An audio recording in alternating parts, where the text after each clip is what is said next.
I want to hand over to Bill, the moment we've all been waiting for. Well, possibly.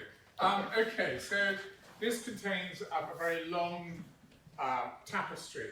And just to say, it's my interpretation standing over there, observing what happened. So I might not have got some bits right. I may have missed some crucial bits. So if any of the speakers suddenly felt, oh, you missed an absolute classic, come and tell me, and I've still got paint and pens to work. So it's a snapshot of time, and I don't know if you ever brought up the age of a film strip. This is kind of going back to that. So would you like to hold that bit?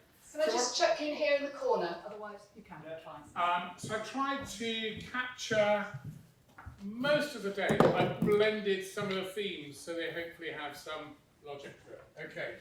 So just a bit of context. This first image, if you just come behind that.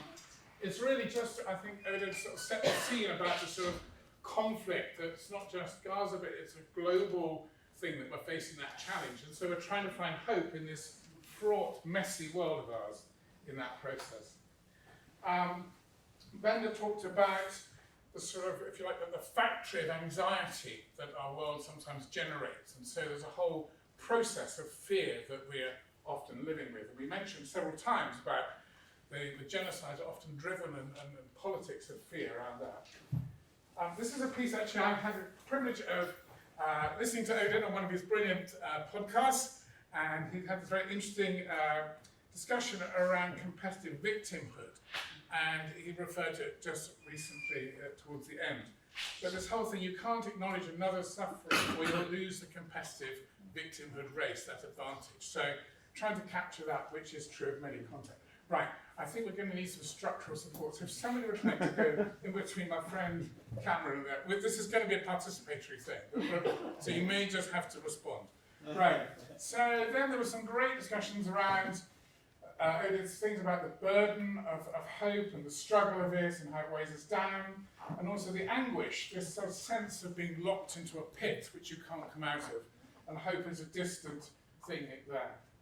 Then just picking up a quote from Bender all about the despair and the dehumanizing cruelty of war and what happens, and his sense of frustration about the church and the institutions that fail to speak out. And then there was just, I'm not going to say anything about this, he said it for itself, his own story, and a very powerful image around his communion with the guy that was dying. So I'll leave that there, that says it for itself. Wow, this is brilliant, the service support is fantastic. But, reflecting on that, what has happened has to be spoken about. That was a key theme coming through that. And then again, the comments about James and the bones. Then there was some nice comments around, in the darkness, there were moments of real providence, great providence and hope. So in this sort of muckiness of here, there is light and dark. And I think both Odin and Bender sort of referred to this balancing act.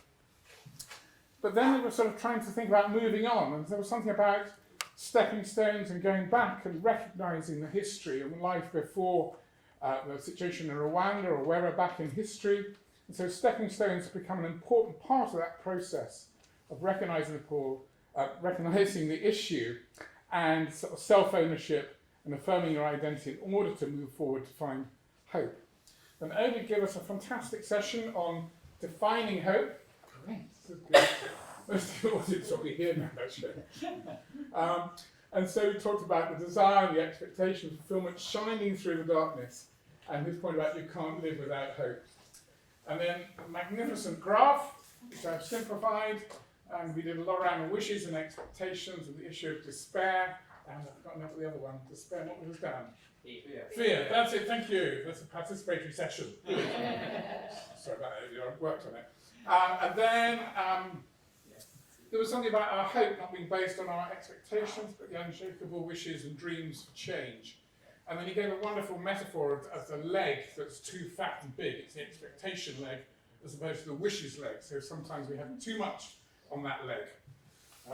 And then, health and safety is kicking in now. We talked about how strong is our desire and will it sustain us for the long haul. So feeling that passion, feeling that energy. Right, we're nearly there. Then they talked a lot about hope is never idle. So several of you picked up the whole aspect of action, and then a nice kind of reflection done by Heather, and I think Evan referred to it, that the role of lament. And I guess sometimes unless we feel the pain, and really then we don't have that holy frustration to move out. That's what struck me. So this, in a sense, is lament is a critical process in that way. Thank you. And so it's just about giving voice and all the elements of lament which Heather took us through. And then coming back to Bevan about truth, speaking truth to power. So his reflections around the inquiries. And then as a concluding point, we walk with hope and faith. Oh, I missed an E. The hop. It's a new way of doing it. We hop into faith. Pray contagiousness around hope, justice, and fairness. So hopefully that gives you something of a flavour, and I apologise if I missed it. Wow.